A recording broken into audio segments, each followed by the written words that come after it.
Arratsaldeon. 2025ko abenduaren 18an, ohiko osoko bilkura deitu dugu honako gai zerrendarekin. Lehenengo puntuan 2025ko azaroaren 27ko bilkuraren akta onartzea eta honekin batera 2025ko abenduaren 4ko bilkuraren akta onartzea. Onartu egiten dugu. Bigarren puntuan alkatetzaren dekretuen kontrola. 2025ko azaroaren 23tik 2025ko abenduaren 12 bitartekoak. Jakinaren gainean geratzen da udalbatza. Hirugarren puntuan, tokiko gobernu batzarraren erabakien kontrola, 2025ko azaroaren 24tik, 2025ko abenduaren 10era. Jakinaren gainean geratzen da udalbatza. Laugarren puntuan, 14/2025 errege dekretuaren ondorioz, 2025 eta 2026 urtetako ordainsariak igotzea. Amaia, arratsaldeon, mesedez?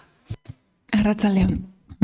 2025ko abenduaren 3an estatuko aldizkari ofizialean abenduaren 2ko sektore publikoaren eremuko ordainsarien arloko presazko neurriak arautzen dituen 14/2025 errege lege dekretua argitaratu zen.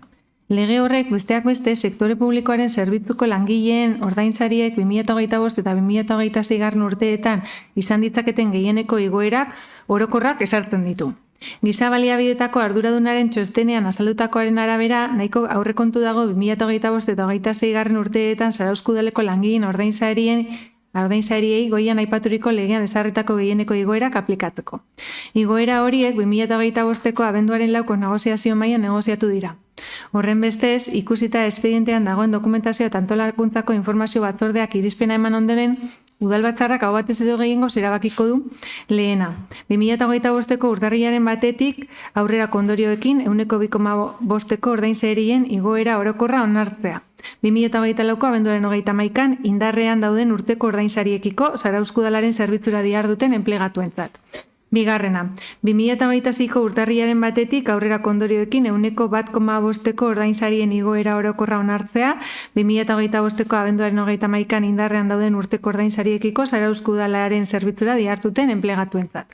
Halaber, ministroen kontseiluko erabaki bidez 14/2025 errege lege dekretuaren 2.2 artikuluak ezarritako kasua ematen dela onartzen bada, 2025ko abenduaren 31an indarrean dauden ordainsarien 0,5ko igoera onartzea 2026ko urtarrilaren 1tik aurrerako ondorioekin.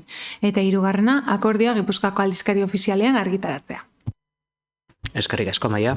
Txanda zabaltzeko aukera. Jesus, lehen txandan zure daitza. Oso labur esateko.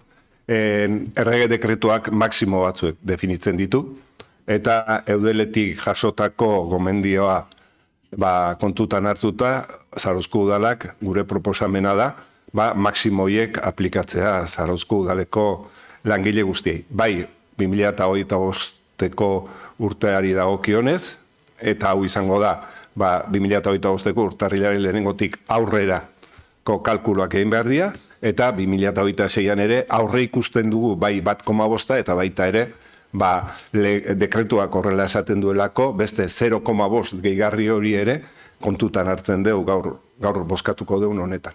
Bale? Goize bakarrik. Eskerrik asko, Jesus. Bigarren txandarako aukera.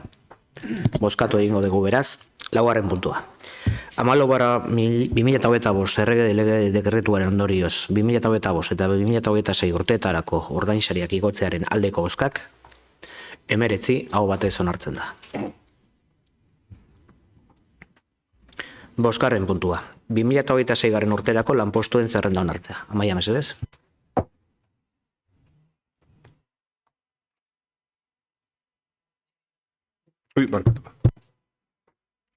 Toki araubidearen oinarriak arautzen dituen apirilaren 2ko 7/1985 legearen 80.2 artikuluaren arabera, toki korporazio bakoitzari dagokio udalbatzarraren bidez lanpostuen zerrenda onartzea. Tresna horren bidez langileak zerbitzuen beharren arabera antolatzen dira eta lanpostuak betetzeko baldintzak zehazten dira. Enplegatu publikoaren oinarrizko estatutuaren legearen testu batekina onartzen duen urriaren 30ko 5/2015 legegintzako errege dekretuaren 37.1 artikuluaren arabera, lanpostuen zerrendan jasotzen diren hainbat alderdi negoziatu egin behar dira eta hala eginda 2025ko abenduaren 4ko negoziazio mailan. Hori guztia dela eta, espedientean dagoen dokumentazio ikusita eta antolakuntzako informazio batzordeak irizpena eman ondoren, udaleko osoko bilkurak aho batez edo gehiengoz honako hau erabakiko du. Lehenengoa, Zarauzko udalaren 2026ko lanpostuen zerrenda onartzea, erabaki honekin batera doa eranzkin gisa. Eta bigarrena, lanpostu zerrenda Gipuzkoako aldizkari ofizialean argitaratzea. 2026ko urtarrilaren batetik aurrera izango ditu ondorioak. Eskerrik asko Amaia, txandan zabalduko dugu. Jesus, lehen txandan zura ditza. Bueno, hemen ere labur-labur, badago, aipagarria den zerbait, proposamen honetan, eta hain justu dakizuen bezala, udaltzaingoan eta mugikortasunean lanketa jarri bat egiten ari gera, bertako organigrama hobetzeko eta horrela baita ere herritarrei zerbitzu hobetzeko. Eta hemen egiten dugun gauzatako bada, nolabait lanpostu bati, esan dezagun, izena aldatze egin diogu, baina ez izena bakarrik, honen atzetik ere joango da, hain justu, hainbat funtzioen aldaketa. Eta lehengoz, Zarautzen izango dugu larrialdi mugikortasun eta berrikuntzako lehen mailako udaltzain bat. Horrek suposatzen duenakin. Orduan, hori aipatu nahiko genduke, eta gero baita ere, informazio gisa, hor hizkuntza eskakizunen mailan baita ere zerrendan aldaketa bat izango da, eta hizkuntzen Europako erreferentziako marko bateratua izango dugu, kasu honetan, nolabait definituko duena, gure hizkuntza eskakizunen balioktasuna edo maila, ez? Da, kasu honetan, irakurmena eta idazmena alde batetik definitzen da, eta bestaldetik entzumena eta mintzamena. Beraz, Europako marko horretan guk orain arte bat genuen, da orain bi izango ditugu. Gure kasuan egin duguna da hartu daukaguna, eta irakurmen eta idazmena eta entzumen eta mintzamena esan ezagun berdinak ipini. Baina etorkizunari begira, honek ere ematen du malgutasuna horiek definitzeko garaian. Eta gero, azkena, nahiko eromen askotan sortzen duen kodeen zerrenda eta ze lanpostu nora aurkeztu daiteken, edo ze titulazioekin, ze plaza edo lanpostura aurkeztu daiteken. Hor ere, lanketa bat eginda, eta hori guztiare txukundu egin dugu. Eta hau da, gaur bozkatzera pasatuko geana. Bigarren txandarako aukera. Bozkatu egingo dugu beraz, bosgarren puntua. 2026 urterako lanpostuen zerrenda onartzearen aldeko bozkak, 19 hau batez onartzen da. 6. puntua. Zarauzko hiribideetako zirkulazioaren eta erabileraren zenbait alderdi arautzen duen udal ordenantzaren egokitzapena. Hasierako onespena ematea. Amaia mesedez. Zarauzko hiribideetako zirkulazioaren eta erabileraren zenbait alderdi arautzen duen udal ordenantza Zarauzko udalbatzarrak onartu zuen 2003ko azaroaren 26an egindako osoko bilkuran. Zarauzko udalerriari berezko arau batzuk ezartzeko, trafikoari, ibilgailu motordunen zirkulazioari eta bide segurtasunari buruzko legearen esparru orokorrean ezarritakoen osagarriak erabiltzaileen segurtasuna areagotzeko, ibilgailuen trafikoaren beharrezko arintasuna hobetzeko. 2011 urtean berritu zen Zarauzko hiribideetako zirkulazioaren eta erabileraren zenbait alderdi arautzen duen udal ordenantza. Indarrean dagoen araudiari buruzko lege aipamenak eguneratzeko besteak beste. Aldaketa honek tokiko arau esparrua egokitzeko beharrari erantzuten dio. Hain zuzen ere trafikoaren, ibilgailu motordunen, zirkulazioaren eta bide segurtasunaren arloan indarrean dagoen sektoreko eta estatuko legerian izan diren eguneratze edo aldaketetara egokitzeko beharra da ordenantza honen aldaketaren oinarria. Ordenantzaren eguneratze hau udaltestuen legezko erabateko egokitzapena eta adostasuna bermatzeko egiten da, egon daitezken lege gatazka saihestuz eta udalerriko hirimugikortasunaren kudeaketan eraginkortasuna bermatuz. Era berean, berrikuspen prozesu hau erabili nahi da testuaren idazketa azaletik egokitzeko, edukiaren argitasuna, koherentzia eta ulermena hobetzeko, funtzioan edo indarrean dagoen ordenantzan hasiera batean ezarritako politika eta irizpidetan aldaketarik egin gabe. Idazketa hobetzearen helburua da udalagintari arduradunek eta herritarrek behar bezala interpretatzea, aplikatzea eta betetzea. Eguneratu beharreko artikuluek besteak beste honako alderdi hauek jasotzen dituzte.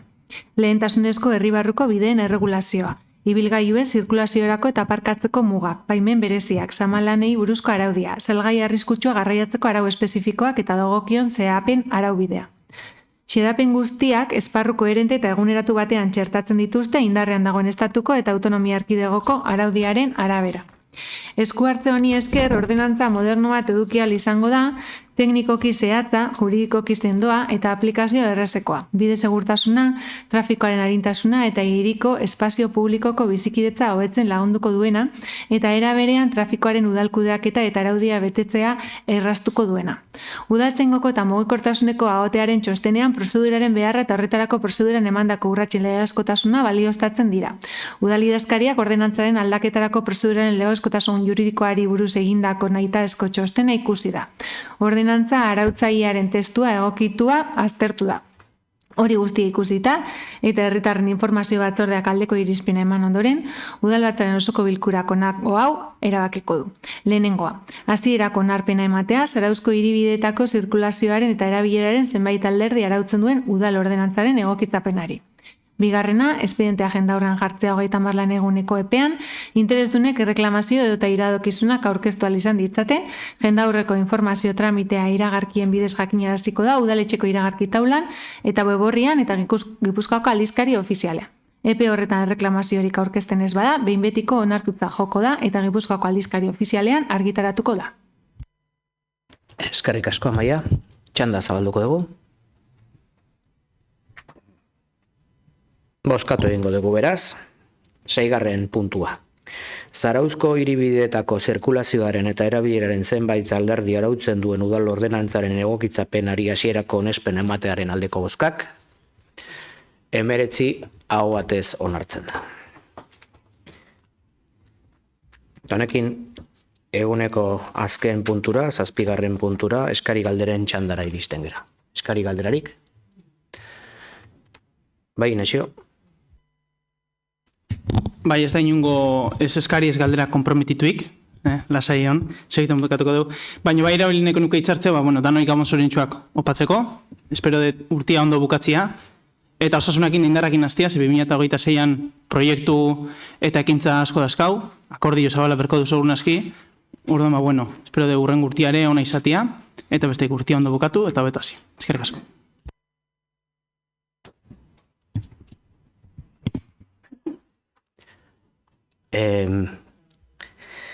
Eskari galdera gehiago, ez, bukatutzat ematen dugu eskari galderen txanda, baina ez udalbatza, zeren amaitu aurretik eskerrak eman nahi dizkiot. Amaia Gorrotxategi gura idazkari andereari, izan ere, bere esango dut, udal idazkari lanaren lehen aroa gaur bukatutzaten baten dula, esango dut, zeren beste ardura batzuk izango ditu Jaurlaritzan, eta zorionak eman nahi dizkizut, egindako lan guztiagatik, eta eskerrak bide batez, elkarlanean, ni oso gustora jardu naiz zure lankidetzan, eta pentsatzen dut gainontzekoak ere. Beraz, eskerrak eman, eta zorionak erabaki zail hori hartu duzu, baina nik uste dut, aldi baterako danez, ez dakigu, noiz eta nun topatuko geran etorkizunean, baina sorte honena, zeren gaurkoa da urteko ohiko azkeneko plenoa, ezpada ez ustekorik, eta ezpadago ez ohiko udalbatzarik urtarrilean.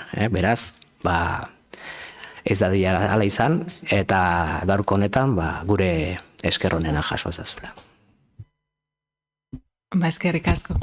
Nik izan nion Xabierreri, Xabier, despedidak eta olakoak niri motzak, zeni lotzatu naiz. Baina Iker jarri grabatzen zenik ere karri dut.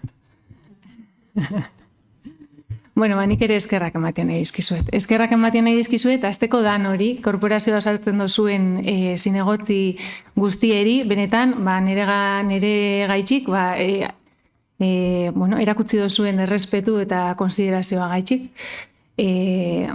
Azteko eta behin, eta esker berezisa, Xabierri, alkate bezala, eta ondiok eta berezixaua, Gaixuxi eta Ikerri, nire departamentuko ardura eraman dutelako eta egunero horregon geralako lanian.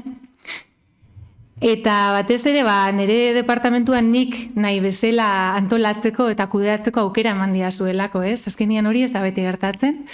Baliabideak eman dizkiazue horretarako, eta askotan apoioa ere, ala sentitzu dut nik, eta benetan sentitzu dut, nire hitzak eta nire iritzixak, pixu bazakatela eta balio bazakatela zuentzat, eta kontutan hartzen zen dutela, eta hori oso aberasgarria da, eta oso gratifikantia, ez?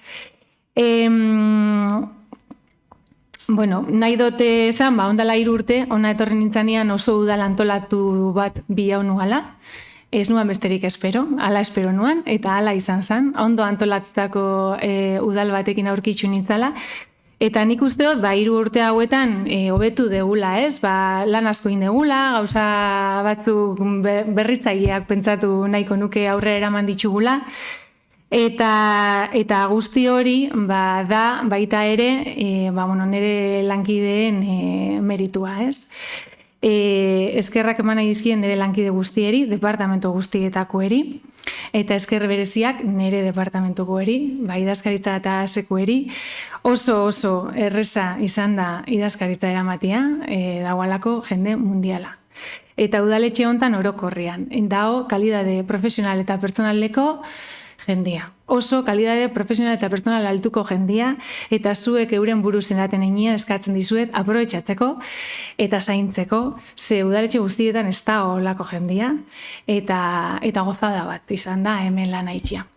Eta amaitzeko, esan bia dutena da, ilusioz eta pozez nuala, nire erabakiz nua, beste proiektu batera, eta baita ere nahi dutezan, uste dut dela itzulingo naizela, nire lehen aroa bukatu dela, baina ez dela betiko bukatu.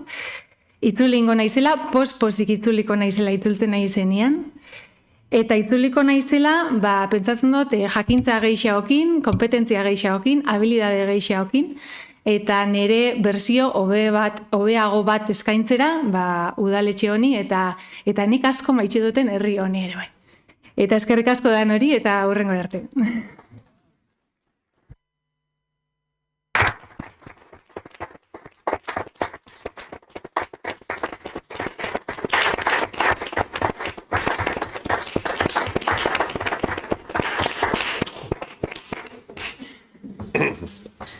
Eta orain bai, gaurkoa bukatu horretik, Gabon zoriontsuak opa dizkizuet danoi, eta urte berria ondo hasi dezagula guztiok. Urte berri on danoi.